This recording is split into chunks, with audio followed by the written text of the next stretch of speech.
I'm going to start speaking with the word Ubuntu. Ubuntu, Nelson Mandela popularized that word, and it means human kindness and helping each other. Everyone in this room demonstrates Ubuntu. Helping each other, caring about each other. You're an incredible group of people. Good morning, everyone. First, I'd like to have a round of applause for Paula Rosen, who is a treasure of New York City. So, and I'd also like to acknowledge a few other people quickly. So first and foremost, the person who's going to follow me is Kathy Lord. And Kathy, we're using all these superlatives, but Kathy is the nation's expert on autism. It is painful how these disorders eat at a kid's self-esteem. It is absolutely toxic. And one of the things that has changed is that we can identify these disorders sooner, and we can help kids own these disorders. So I think we have to be realistic about that this is a disability, that these are real disabilities. They deserve accommodations, they deserve special education, they deserve ways to help a kid recognize, I have it, I own it, and how do I work with it or around it. And the fact that we now know from Guinevere Eden and many others, and Sally Shaywitz, that the brains of kids with dyslexia are different than non-impaired readers. In the same way that Kathy will tell you that the brains of kids with autism are different than kids who don't have autism, and the kids who have ADHD. You know, very specifically, we can show you differences in the brain.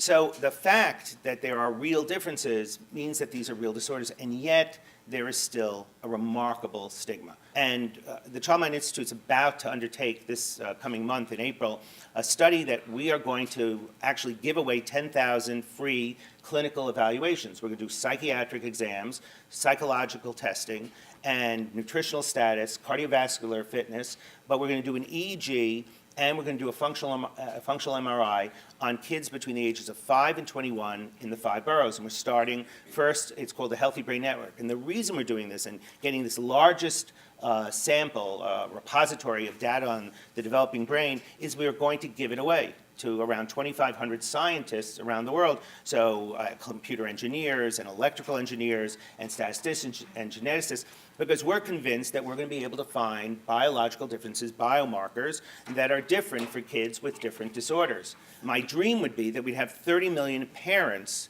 on the steps of the Congress saying that we need more science. And to do that, we need more money. So let me just tell you, we're spending a lot of money. The CDC says that we're spending $247 billion a year taking care of these kids. Since they drop out of school, they're more likely to go into juvenile justice. They're more likely to have disability.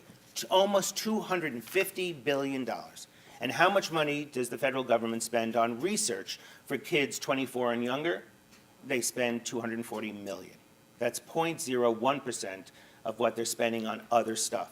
The ratio is unacceptable. I'm afraid that even though we're getting great science, we're still not helping enough people. There aren't lines around the block for Landmark and for Windward and for Beacon because there's too many barriers there.